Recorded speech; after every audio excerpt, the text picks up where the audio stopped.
Ladies and gentlemen, Investor Talk is back with a mining CEO video, and today I welcome there Graham O'Neill, the CEO of Bayhorse Silver. Graham, great to see you to give us a comprehensive update of Bayhorse. Welcome back.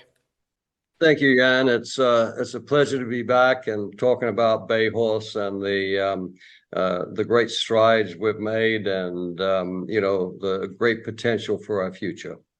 Likewise. Graham, you announced at the end of April, if I'm correct, that you closed a financing, and luckily that was already when we were in this nasty correction. What do you intend to do with those 4.1 million gross proceeds?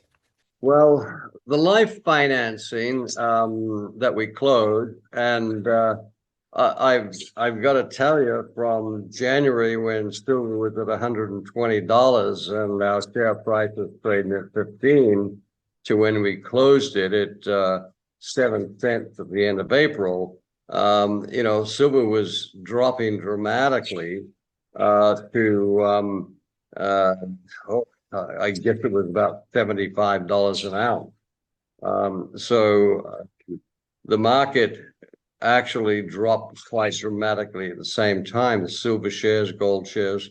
So we were actually quite fortunate to be able to raise the 4.1 with the market dropping like it did. But we had been bootstrapping the Bayhorse mine for a long time, because the mining investment, was broken. In my opinion, there just wasn't enough money to keep doing the large program to open the mine that we were attempting. And at the end of January, if we just look at ounces in the ground and not costs associated with taking it out, 6.2 million ounces would be about $720 million in situ. Not that you can really use that as a, but it's just to give you an idea of what the values were, as opposed to what the in situ value of the silver today is at $58, I believe COMEX is today. So we had a lot of work planned. We had to finish doing the groundwater testing for the permit, which is a major program for us. And we wanted to expand the footprint, I would call it, about 700 feet by about 200 feet wide by about 100 foot thick of the NI 43-101 inferred resource. We had indications that minerals were to the east of us, a couple of 100 feet.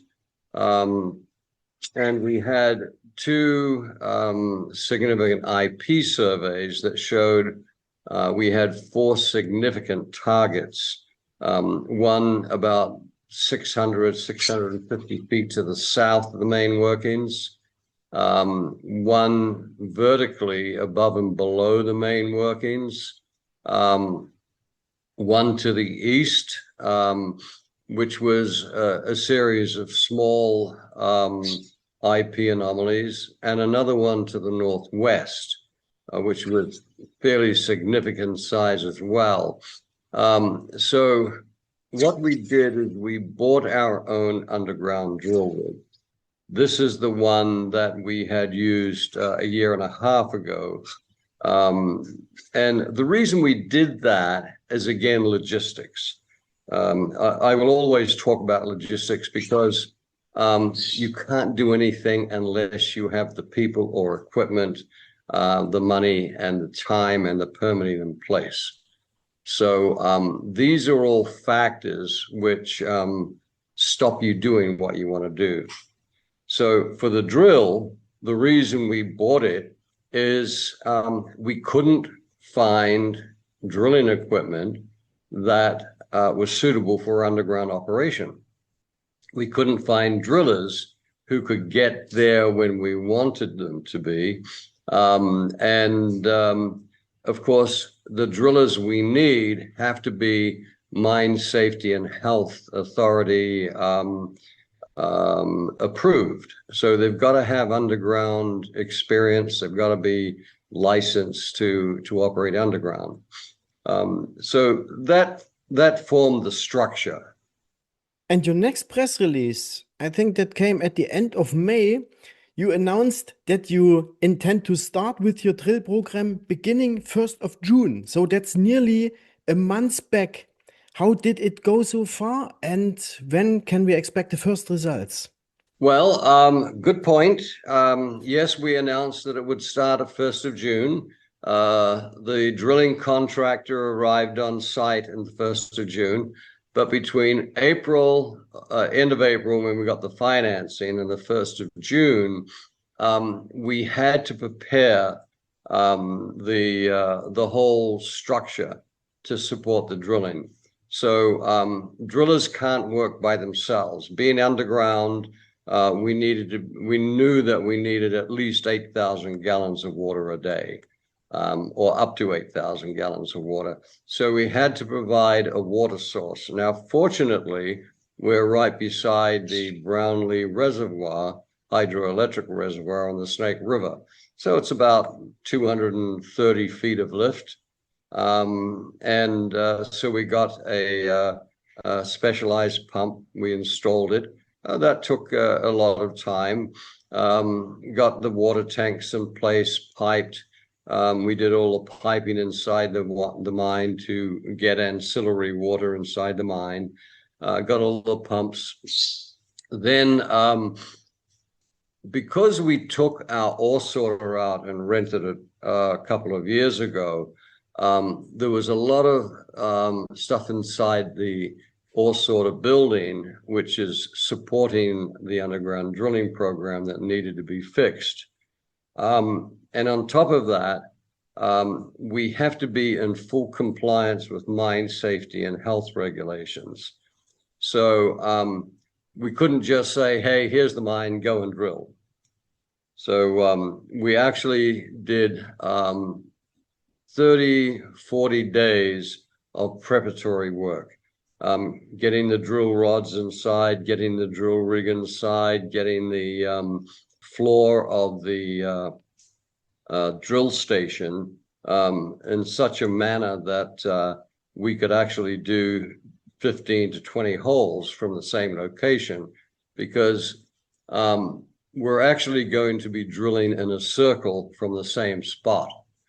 So a lot of logistics went into that first 45 days. I went over to the mine for 3 weeks. Then with the driller, there was still a lot of work to do, setting up the drill rig, locking it in place, making sure that we had all the angles, the azimuths, the dips, the targets all set up.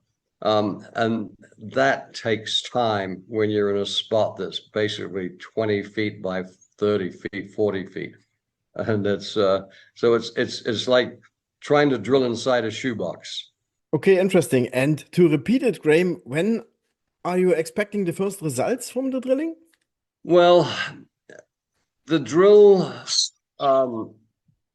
target we're going after first is called CR2, and we have all that information on our website, so you can go to the page, you can look at it and see where the targets are.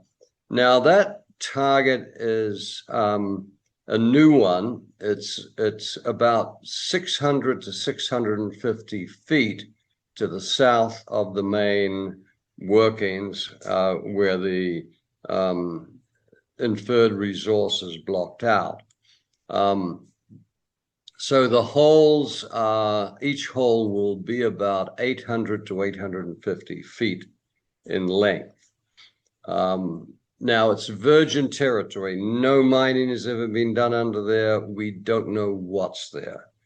We just know that we have an IP target.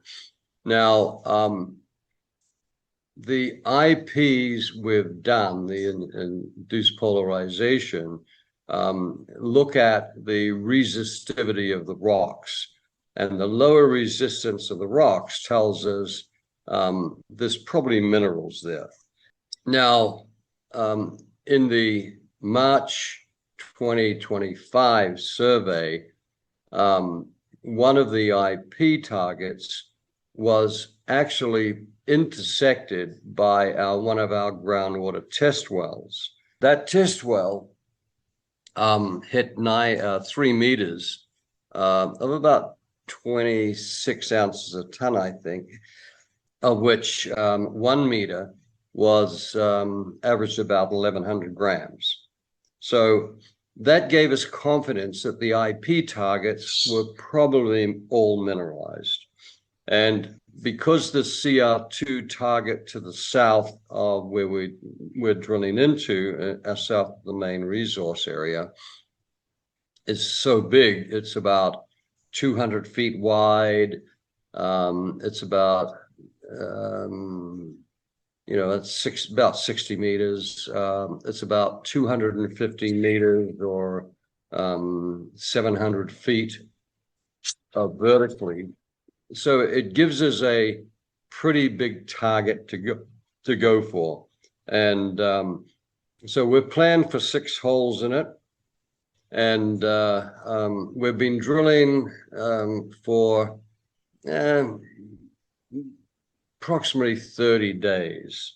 The underground, if you can get 100 foot a day, you're doing very, very well. But just because you're trying to drill out of a shoebox, that's, a major undertaking. So 50 to 60 feet a day is probably a more reasonable number average to rely upon. So it's going to take a lot of time to drill this hole. And we've been progressing. And as I said, it's virgin ground. We had no idea what we're going to run into. So it's kind of us finding out. Okay. So we are looking forward to your results, Graham, whenever they come out. Thank you for the update, and you keep us posted, of course, right? Well, I'd love to give you a foot-by-foot digest, but as normal with us, when we're drilling, we don't put any news out until we have assay results. We don't want to mislead investors, but we want to give them as much comfort as we can that we've got competent people, and we have very competent people on site doing this. Again, it's a logistics thing. You can't do it without competent people. You can't do it without the equipment. You can't do it without the support. That's always true. And to the investors, I think this is now an opportunity. Again, you closed your financing at 7 cents. It's now sitting at 5. It's always difficult to buy when blood is running through the streets, but then there are the biggest opportunities, right? I think so. I've been doing investor discussions around Asia and North America. Many of them say, well, gee, why is your share price so low? And I say, no one can give an answer to that except that in a risk-averse environment, people are going to say, oh, I'm worried, I'm going to sell because it may go to nothing. Yeah, everything can go to nothing. But we have money in the bank. We have a drill program going on. So if you're willing to take a risk and you look at our share price compared to other companies' share prices who don't have a mine, we have a mine. It's fully developed. Everything's paid for. We've put the mine and the mill together for about $12.2 million. That's unheard of. It's unheard of. And it's got a 6 million plus inferred resource. We've got an ore sorter. We reduce the volume of material that has to be processed, so that reduces costs. We're in, the end or the tail end of our permitting process. So let's say the permitting even takes 1.5 years to finish off, and we've done pretty much everything except for this groundwater. Then you're 1.5 years away from pulling out, if we use the inferred resource grade as a number, 200 tons a day at 26 ounces, 640 grams a ton. So that throws off a lot of cash. We've got everything in place. It's all paid for. So it's going to throw off, in our opinion, a lot of cash flow, and it's going to happen sooner than someone who's just discovered a deposit. If you're willing to take a little risk and you say, hey, what's the upside? The upside's big, downside small, in my opinion. In my opinion too. Graham, thank you for the update today, and I wish you a good day. Thank you. Okay, well, thank you, Jan. It's a pleasure to talk with you and with your audience. Thank you. Bye-bye.